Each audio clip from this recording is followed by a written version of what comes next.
Hey, welcome back to Two Doctors Homestead. My name's Daniel, and today I want to talk about water. Something that's absolutely necessary for survival, and it's something I think a lot of us, especially here in the States with clean running water, take for granted, right? You don't really think about water. It's heavy, it takes up space, and why bother when you can just turn on the tap and you get unlimited, nearly free, right? You probably have a water bill, you might not, but nearly free, clean drinking water whenever you want. You just fill up the tap and the water comes pouring out. So why worry about it, right? I mean, there is possibility, certainly if we're talking about Shtf, long-term survival, if you're in an area where the water is no longer drinkable, chemical spills, something like that, that you may need your own source of fresh, clean drinking water. So we're going to kind of jump into that.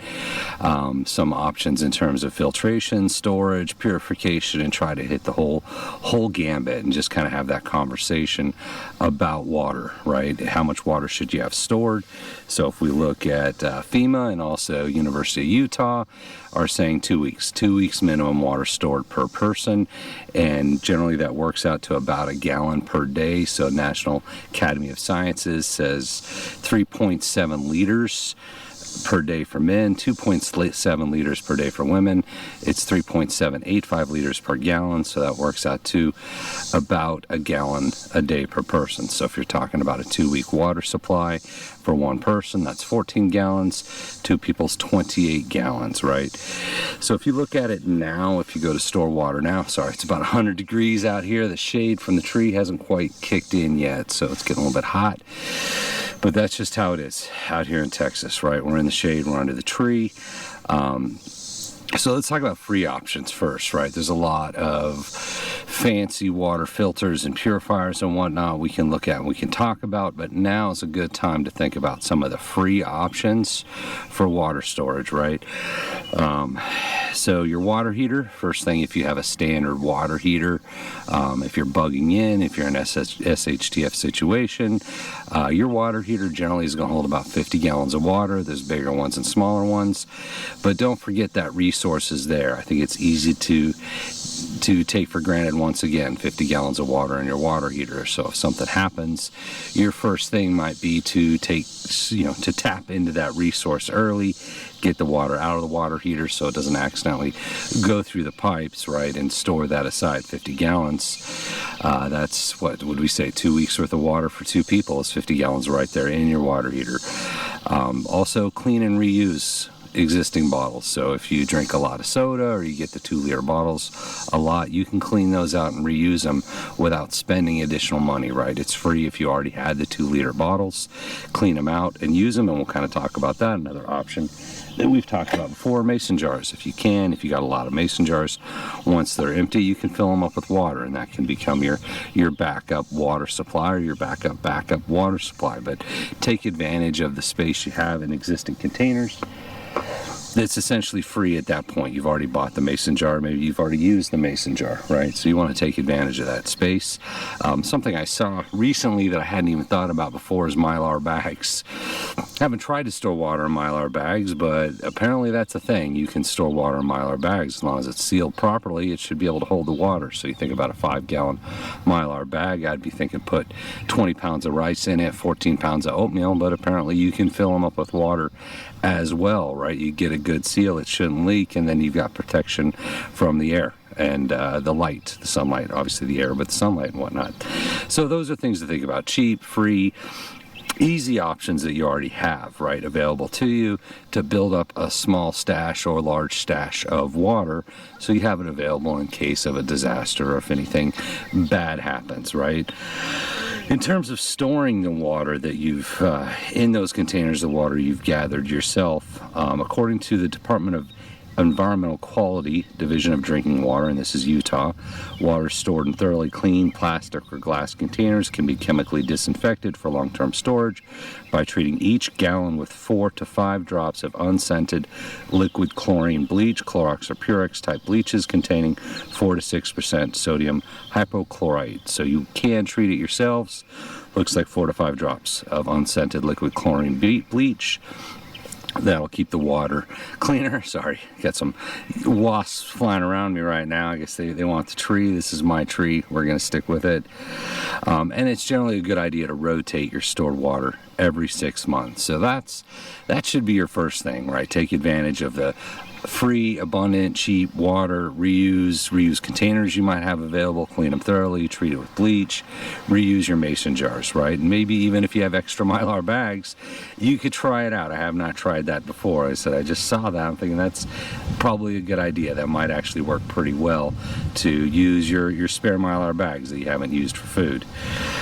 So at some point, right, going on with the free, at some point you're going to run out of your stored clean water, and you're going to want to start scavenging water. Like I have my pool over there. It's about 30,000 gallons of water, which would hold us over for a little while in the event of a water shortage, or we weren't able to get clean fresh water out of the tap. But whether you're collecting rainwater, some kind of water catchment system, whether you go to the creek or you dig a well, at some point you're going to have to scavenge water, right? So you might want something like this, right? Some kind of just a basic boil pot, teapot. This looks like it would be rated for fire. I'd be a little worried about the coating, but according to the bottom, it looks like it'd be rated for fire. So if you're going to boil water in order to sanitize it, CDC says 1 minute. You want a good boil for 1 minute. If your elevation's above 6,500 feet, you want a good boil for 3 minutes. So you want to boil the water for 1 to 3 minutes just to make sure it is safe to drink, right? So let's look at buying water, which still seems silly. I'm Gen X, but we do, right? We buy water all the time. So kind of doing the math, and I was a little surprised when I sat down today to do the math on buying water, because if you looked 3-4 years ago, the numbers were actually reversed from the numbers I'm going to give you. So if you look at a basic bottle of water, this is a 16.9 ounce bottle of water. You can get them, a lot of places, right? But the best price I could find was the Great Value 40 pack at Walmart for $5.36, which works out to 134, I believe it was, per ounce. So you've got 16.9 ounces times 40 bottles is 676 ounces, which is 528 gallons. And that works out to $1.01 per gallon. So if you can get those Great Value 40 pack of water, that was by far the best price I could find. Said I'm surprised. It used to be the 50-gallon barrels. You get them, you fill them, those were the best price. But at that price, $5.36 for 40 bottles, 16.9 ounces, it's $1.01 per gallon. It actually comes with the water, and it's already stored for you, right? It's already in a nice container that'll last a long time. I was looking at Australia's environmental department. They said plastic water bottles last 450 years. Water itself lasts relatively indefinitely. You'd probably want to cycle it every 6 months, and I don't think the 450 years meant it wouldn't maybe spring a leak at some point, right? That was just how long plastic lasts on the earth, I believe, 450 years. So your next option is going to be a 1-gallon jug. I didn't have one of those handy to grab. And remember the weight. If you're bugging out, if you're on the move, right, you're trying to carry the water with you. A 1-gallon jug weighs 8.34 pounds. And the Great Value brand 1-gallon jug was $1.22 per gallon compared to the $1.01 per gallon for the Great Value bottle. So once again, that Great Value bottle is a good deal right now. Now you got the 5-gallon jugs, and I'm going to pick one up here. That's 41 pounds for the 5-gallon jug. I've seen them before. I call them like the Spartlets bottle or whatever the water delivery is. It's a pure bottle. So that 5-gallon jug weighs 41 pounds. You're looking about $13. I've seen the price vary, but you can get them, once again, I think it was on Walmart, $13. That works out to $2.6 per gallon, way more than the $1 a gallon for the small bottles or the $1.22 a gallon for the 1-gallon jugs. Now, I was looking at a pretty cool Ozark Trail, the 6-gallon, jerry can jug. Looked really cool, and I was kind of doing the math on it. That was $16.88, and I've seen them for more than that. But even empty, so with no water in it, that works out to $2.81 per gallon for the jug. So that all of a sudden doesn't make a whole lot of sense, and that's going to weigh 50 pounds when it's full. So not super practical in terms of carrying around the 6-gallon jug or even for the price, just for the empty jug, right? You take it home, you fill it up, maybe you could put a couple drops of bleach in there, but still, at $16.88 or more for a 5-gallon jug, I think they're more a novelty, right? I mean, you can carry this guy around. This actually weighs less than the 6-gallon. I don't think you got to worry about getting broken. I guess if you're worried about heavy-duty, heavy-duty combat jug, maybe the jerry can's worthwhile. Might stack a little bit better than these. But once again, at $2.81 per gallon just for the container, I don't think it makes sense from a math perspective. Next step up is your 55-gallon barrel. I know Augustin Farms has a water filtration storage kit. So these used to be a lot less expensive. As I said, when I did this math 3-4 years ago, the 55-gallon barrel was the cheapest option. So I was a little surprised when I ran the numbers today. It's $153 for that 55-gallon barrel. It does have the filtration kit. It's got a little pump and all that. But that's $2.78 per gallon. So it's cheaper than the Ozark Trail 6-gallon jug, but it's more expensive than the 5-gallon jug, the 1-gallon jug, or the individual bottles when you're looking at the price per gallon. So it didn't used to be that way, but right now your best deal is probably the little bottles, if you can find them, great value bottles. Now, long-term situation, as we said, eventually you're going to run out, right? You're going to run out of your stored water, potentially, depending on what happens, right? It might be a 2-3 day situation and you're fine, but in any kind of a long-term disaster situation, you could run out of your stored water, and at that point, you want to move into more of a water filtration, right? So I want to pull up a couple options for treating the water. We did talk about boiling the water. That's I would say a free-ish option. You have to have the pot, but if you don't want to have to boil the water, you're on the go. Certainly boiling the water could require you to create a campfire, chop wood, and that's going to be labor intensive. You got the portable aqua tablets. I've shown these before with PA+.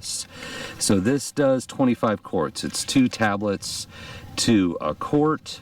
So there's 50 tablets, so that does 25 quarts. So that's 6.25 gallons. If you're going a gallon a day, that's almost a week's worth of water, and you see they're tiny little bottles. So something like that would be pretty easy to put in your pocket, right? And this is an option for quick, easy water. It's just shake the container for 3 minutes before drinking.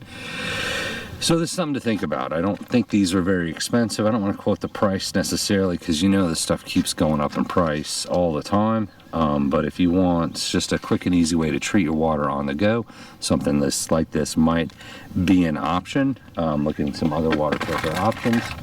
You've got things, these are pretty common, things like the Life Straw, right, are very popular right now, 15, 20 bucks, maybe more. Once again, prices keep going up. This is a point, let me get the microns right here, because I've looked at these before. This is supposed to be able to do 1,000 gallons. I thought it was a 0.2 microns. So this is a 0.2 micron filter, which means it filters out anything bigger than 0.2 microns. And then, of course, you got the Sawyer Mini is also very popular, your Sawyer Mini. This one is a 0.1 micron, and it says it does 100,000 gallons. And I think the price on these were pretty similar.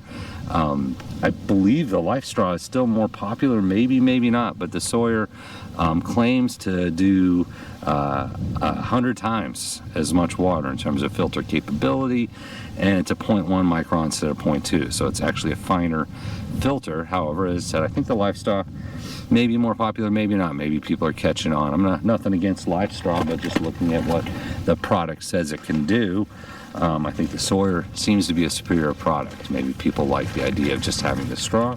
And I wanted to bust this out. This is old because I'm old. This is about a 20-year-old filter. This is used to be, right? These used to be the way to go. This is a hand pump water filter. So you got a hose on one side, hose on the other side. You get the charcoal element and you actually hand pump it to filter your water. So I've had this, I don't know, 20 plus, maybe 25 years. This is kind of the old school, right? Before the Life Straws and before the Sawyer Minis and all these other, if you were camping, you had your water filter, and you could actually, you would push it, you'd pump it to filter your water. I think, and I couldn't find the actual information on it, I feel like this did an even lower, like 0.01 microns or something like that. Don't quote me on that. I really don't remember. These are hard to find online now. I said this one is pretty old, but I saw something similar for about 59 bucks. So there are those kind of old school hand pump style water filters. You know, I think it's a good option, you know, as opposed to just having the straw or the gravity fed.